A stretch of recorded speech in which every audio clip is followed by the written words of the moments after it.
عبادت کی ایک روح بتائی حضور نے، لب لباب کہیے اس کا، وہ کیا ہے؟ دعا۔ الدعاء مخ العبادہ، الدعاء هو العبادہ۔ حضور کی یہ دو احادیث بہت سادہ، بہت مختصر۔ دعا ہی عبادت کا جوہر ہے۔ مخ کہتے ہیں ہڈی کے اندر جو گودا ہوتا ہے وہ مخ ہے۔ گودا جو ہے عبادت کا وہ کیا ہے؟ دعا۔ توحید فی الدعا کیا ہے؟ صرف اللہ کو پکارا جائے گا۔ اور شرک فی الدعا، جس کو بھی پکاریں گے آپ مدد کے لیے اس کو آپ نے معبود بنایا ہے، کسے باشد۔ یہ مسئلہ سمجھ لیجئے، لا تدعو مع اللہ احدا، اللہ کے ساتھ کسی کو مت پکارو۔ حضور نے فرمایا کہ جوتی کا تسمہ بھی مانگنا ہو تو اللہ سے مانگو۔ اللہ نے تو دروازہ کھولا ہوا ہے، جو چاہو مانگو، کسی اور سے مت مانگو۔ دیکھیے ایک علمی مسئلے اور ہوتے ہیں، یہ جو روحانیات کا معاملہ ہے، عالم ارواح میں کیا صورت ہے، ارواح صرف کہیں اللہ کے پاس کسی کولڈ سٹوریج میں ہے یا اس کا اس دنیا سے بھی کوئی تعلق ہے، یہ علمی مسائل ہیں۔ فرض کیجئے اس وقت کوئی ارواح یہاں موجود ہو، فرض کیجئے، میں اس کا انکار نہیں کروں گا، ہو سکتا ہے کہ ہو سکتا ہے کوئی روحانیت والا شخص بتا بھی دے کہ ہاں فلاں کی روح موجود ہے، ہوگی بھائی، اسے نظر آتی ہوگی، ٹھیک ہے۔ یہ بھی ہو سکتا ہے کہ کوئی شیطان جن ہو اور وہ دھوکہ دے رہا ہو کہ میں فلاں کی روح ہوں، ہو سکتا ہے کہ نہیں؟ لیکن یہ بھی ہو سکتا ہے، وہ بھی ہو سکتا ہے، مجھے اس سے بحث نہیں۔ مجھے جس سے بحث ہے وہ یہ ہے کہ مجھے پکارنے کی اجازت نہیں ہے۔ ہوا کرے، کسی کی روح موجود ہوا کرے، مجھے میرے رب کی اجازت نہیں ہے کہ میں اسے پکاروں۔ مدد مانگوں گا اللہ سے، دعا کروں گا اللہ سے، استغاثہ کروں گا اللہ سے، تکلیف کے لیے دہائی دوں گا اللہ کی۔ اب اللہ جس سے چاہے کروا دے، کسی روح کو بھیج دے، کسی فرشتے کو بھیج دے، مجھے کیا ہے؟ مجھے آم کھانے ہیں، پیڑ نہیں گننے۔ فلاں روح نے آگے کام کر دیا، کرے بھائی، میرا کام بننا چاہیے۔ اور فرشتہ آ گیا، اس نے کام بنا دیا، کرے، مجھے کیا غرض ہے اس سے، میرا کام بننا چاہیے۔ میرا مسئلہ یہ ہے کہ مجھے پکارنا ہے صرف اللہ۔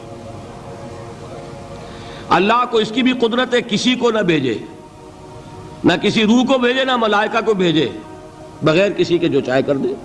اللہ کا مرضی ہے، وہ چاہے کسی روح کو بھیج دے، کسی فرشتے کو بھیج دے، مجھے اس سے غرض ہی کوئی نہیں۔ مجھے تو اپنی تکلیف کا دور ہونا مطلوب ہے، اس کے لیے میں پکاروں گا۔ سمجھ رہے؟ دیکھیے میں سادہ ترین کر رہا ہوں مسئلہ، عبد القادر جیلانی کی روح یہاں ہے یا نہیں، حضور کی روح انور یہاں ہے یا نہیں، یہ تو علمی مسئلہ ہو گیا نا۔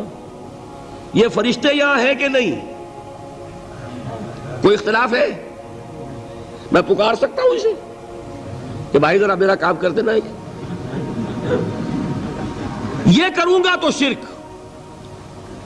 موجود ہیں کرامن کاتبین ہے کہ نہیں؟ موجود ہونا نہ ہونا یہ مسئلہ علمی۔ جو اصل میں شرک سے متعلق مسئلہ ہے وہ یہ ہے کہ پکارنے کی اجازت نہیں۔ دیکھیے حضور کی ایک حدیث ہے، اور یہ ایک ہمارے لیے خوشخبری ہے۔ آج 8واں دن ہے، آپ اپنی نیند کی قربانی دے رہے ہیں، آ رہے ہیں، سن رہے ہیں۔ یہ حدیث بھی سن لیجئے، بشارت والی حدیث ہے۔ مجتمع قوم فی بیت من بیوت اللہ، نہیں جمع ہوتے کچھ لوگ اللہ کے گھروں میں سے کسی گھر میں۔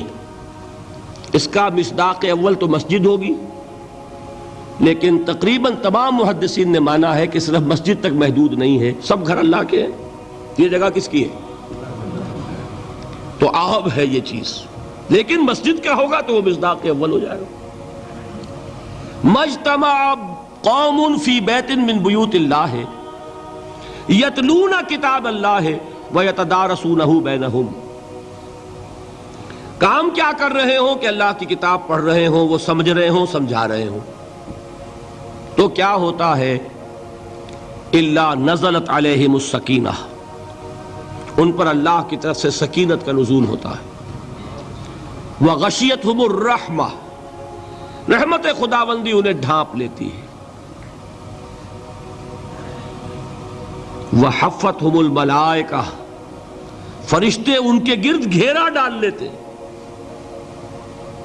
وذکرہم اللہ فی من عندہ، اور اللہ ذکر کرتا ہے ان کا ملائکہ مقربین کی محفل میں۔ دیکھو تم کہتے تھے یہ انسان بڑا گھٹیا ہے، میرے وہ بندے اس وقت میرے گھر میں جمع ہے صرف میرے کلام کو سمجھنے کے لیے۔ اللہ فخر کرتا ہے اس میں، ذکر کرتا ہے اللہ۔